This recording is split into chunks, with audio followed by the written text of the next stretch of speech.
Are you a cheater?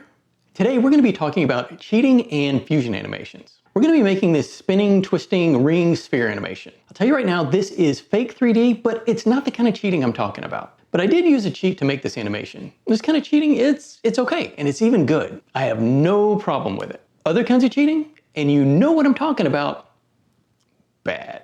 Okay, you might call the kind of cheating I'm talking about just being lazy. But if you create a great animation and save some time, I say do it. So what did I do? Well, take a look at this animation and watch how the balls look like they go through the rings. Or do they? I actually used a fusion feature for the very first time with this animation to create the effect. It's nothing crazy, but it's super useful. This cheat is about how you set up the animation and maybe cut a few corners to make everything a lot easier to get the animation you want. Before we dive into Fusion, I wanted to take this time to thank everybody for playing my challenge game for my last video. You guys are awesome and super honest with your answers. No cheaters here. I'm going to be including the names and photos of everyone who played the game right down here along the bottom. If you haven't played the game yet, click the link in the video description to play the challenge game. Give it a try and test your Fusion knowledge. At the end of the video, I'm going to reveal the top scores, show the mystery game show host, and what effect I used to create the transition between each of the segments. There's one super Fusion expert that got that one right. Make sure that you like, subscribe, and comment below. I'd definitely love to hear from you. Let's animate and do just a little bit of cheating.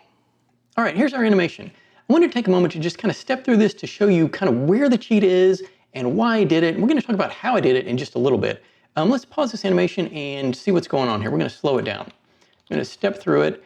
And let's take a look at the top. Okay, so the blue ball right there as it goes forward is on top of the green ring.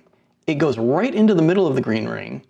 And all of a sudden the ball is underneath it. And the trick here is the timing. So the ball is completely within the ring when it transitions from going under and over. And this is going to help us out because it's going to save us from having to do a lot of masking or maybe even some other tricks. So let's take a look. And also as the animation goes forward, you see the green ring on the right, it kind of flips and it's kind of on its side so you can't see through it. And the ball goes underneath it and it kind of looks like it's going through the ring. But really it's just underneath it. Let's go into Fusion. I'm going to show you exactly what's happening here and why the timing of this really makes a big difference and makes the animation a lot easier to set up. Okay, here's my super ugly node tree for the animation. We're going to be rebuilding some of this in just a little bit. Actually, I think I probably need to work on my organizational skills because this is pretty sloppy, but it's getting the job done. So what we're going to do here is we're going to step through this animation. I'm going to kind of make some adjustments to it to show you what's going on here. So as you can see, there's where it lines up on the side and lines up right on the top. So what I'm going to do is I'm going to put right in here this is a transform for these two balls that we're going to be recreating in just a second. And I'm going to add another transform right in here, and that's going to allow us to spin around independently. So let's step this animation forward and take a look right here. You'll see that the blue ball is underneath the green ring, and as we spin those blue balls, I'm spinning them manually here, you'll see that it kind of goes underneath there. And right here, this would be pretty tricky to be able to try to mask this out, to have it go over and under and go through. So because of the way we timed it, we don't have to worry about the situation where part of the ball is outside under the ring and the other part of the ball is over the ring.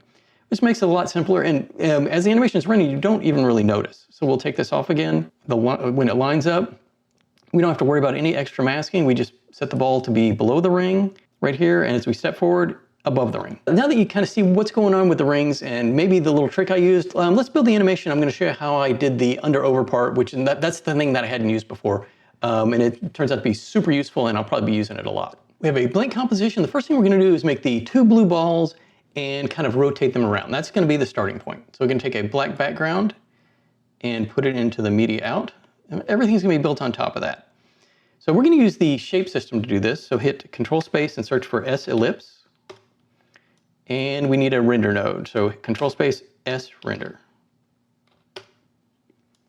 And we're going to take that and we're going to put that into the background, and we got a big circle. Obviously it's way too big, so we're going to click on the ellipse and we can kind of grab this edge up here and we're going to drag it down to make the ball smaller. So we can kind of pick that size right in there. And we'll move our ellipse on top. All right, so what we're going to do is we're going to use a transform node. So with the S render selected, we're going to hit the transform node. And with the transform node, we're going to take the ball and we're going to move it up. And we'll put it at, like, say, 0.8 right there. Now what we're going to do is we're going to take another transform node and drag it to the side here. And let's add a merge node. And we're going to use this transform node to reposition a second ball and merge it on. So let's take the output of the first transform into the second transform. And on this one, we'll put this in viewer 1 so you can see what's going on. Right there, all we're going to do is we're going to just flip. And so now we have this transform 1 right here. And the second transform has the ball on the bottom, the first transform has the ball on the top. And we're just going to take the transform 2 and merge it in. And there we go, we got a ball on the bottom and top. So with this setup, we just need to add another transform after this merge. And that's going to allow us to rotate the balls around and spin them. Now we want to change the color of the balls, and we're going to use the shape change style to do that. So with the S ellipse selected, hit Control Space and search for S change style. And this is a shape node that lets you change the style of a shape. And we're just going to use it to adjust the color. We'll make the ball blue. Okay, the next step is to make the green ring. So what we want to do is we want to use the same ellipse. We're going to use the ellipse as the basis for the ring, so the ring size is always going to be relative to the circle. Let's do another S render node. And we're going to take the output of the ellipse and put it into the render. And we're going to merge that in right there. So we have the second ball, that ball right there. And we want to turn this into a ring. So what we're going to do is with the S, right in between here, we're going to use an outline node. So hit Control Space and search for S outline. And we're going to drag that right in between the ellipse and the render. And we got an outline. So we're going to use a transform to move it up and put it in place. So with the S outline selected, hit Control Space and search for S transform. And this is going to allow us to increase the size. So we'll right click on the Y and hook it in, tie it into the X with an expression there, and we can kind of make the ring a little bit bigger. And we're going to take the Y offset and slide it up. And we'll just kind of position it right in there, pretty close.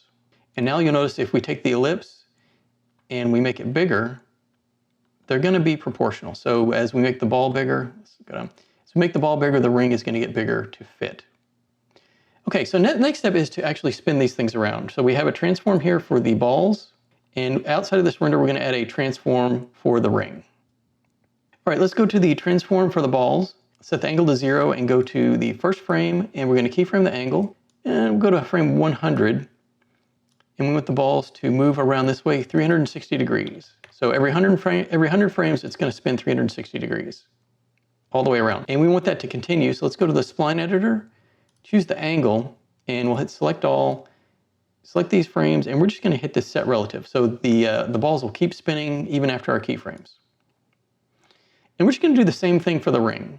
We're going to go to the first frame, let's hit the transform for the ring, keyframe the angle, go to frame 100, and this one we're going to go minus 360. So the ring is going to be spinning in the opposite direction.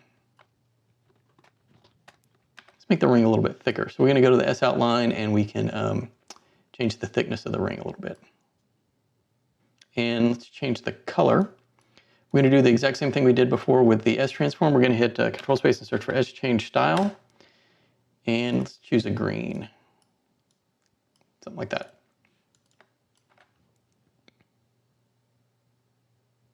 Now we're going to have the ring kind of spin and move. So what we want to do is, like at frame 25, when it's a quarter of the way, or right here, we want the height of the ring to be basically nothing. So what we're going to do is right before the S outline, okay, let's slide these over, and right before the S outline, we're going to do another shape transform. So hit Control Space, search for S transform, and drag that right into the middle here. We're just going to take X size and bring it all the way down. Like that. So that's how that's going to change. So what we want here is we want at frame 0, we're going to keyframe the X size.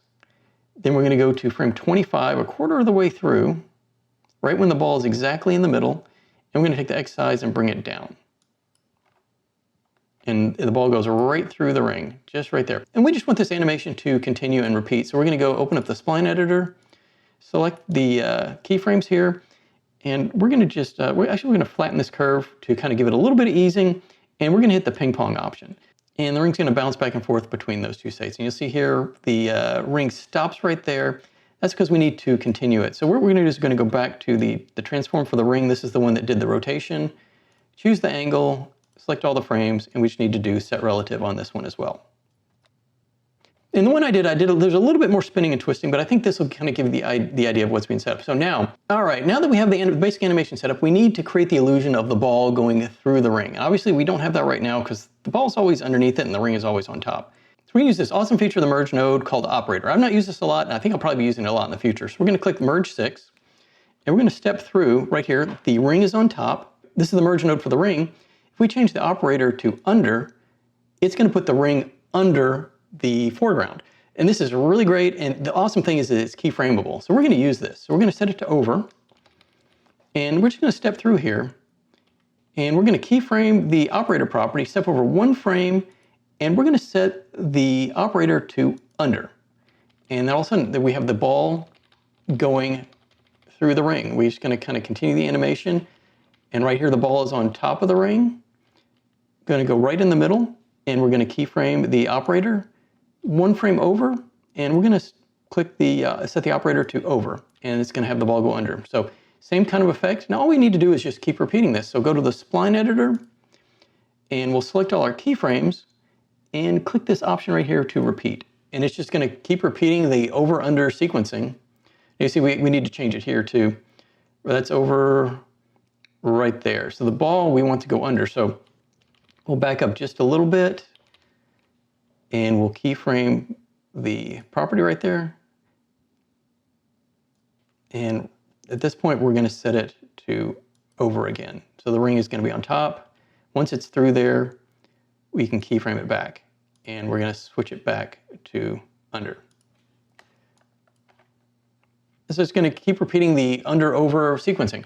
So the other thing I want to show you real quick, I'm not going to do the whole animation because I think you guys hopefully get the idea. One thing I did, I added a little bit of shadowing effect to kind of make the balls look a little bit more 3D. I'm going to show you how to do that. It's super simple. So let's go to this transform here for these balls. Those are the balls right there. All right, let me show you just real quick how I created the little, kind of a little ball effect, kind of give it a little bit of shadowing to kind of give it just a touch of some dimension. All right, this is the transform for the balls. You can see we can adjust the size here, so let's reset it. So what we're gonna do is we're gonna add another background node, and we're gonna set the color of this to white. And we're gonna take the output of the transform 3 and put it into this background. And what that's gonna give us, let's go ahead and do 2 viewers here. And that's gonna give us some white balls. So what we're gonna do is we're gonna take it and we're gonna blur it. So we're gonna add a blur effect and put that in the viewer, so we kind of got a blur there. And then we're going to take let's add a merge node after the transform. I'm going to take this blurred white thing and put it right on top of the blue balls. And take a look, so we got that. It's a little strong, and this is where you can adjust the blend and some other options here, maybe not quite as much blur. And you'll see that there's some glow around it. So what you can take the output of the background and put that into the mask input of the merge 5, and that's going to take that glow so that the white ball will only be exactly within the area of the shape we want. And then we're going to add a transform node, and we can kind of shift it a little bit. And there we go. We've got a little bit of dimension to that. It's probably a little strong. And this is something you can play with. It's just a real quick way to kind of get a 3D kind of shape with some dimension. And I did the same thing to the ring. So let's, when we see the animation here, you can see the ball's got a little bit of that dimension there. I did another ring in the middle, added a few things, but that's the basics of how you create the animation with the cheat. And this kind of goes to show you that, if you set your animations up in a certain way, they can be a little bit easier, or actually a lot easier to create. For the bonus questions, Jake Wipp, the Superfusion expert, figured out that I was using the mirror effect to do the transition between each of the segments. Way to go, Jake. If you haven't seen it yet, Jake has a great YouTube channel with Fusion tutorials and all kinds of great information about Resolve. I put a link in the description if you want to check it out. Crazy Cucumber 683 guessed the game show correctly, and Creator Reality was able to name the game show host. You must be a huge Family Feud fan. That's right, this is the great Steve Harvey from Family Feud.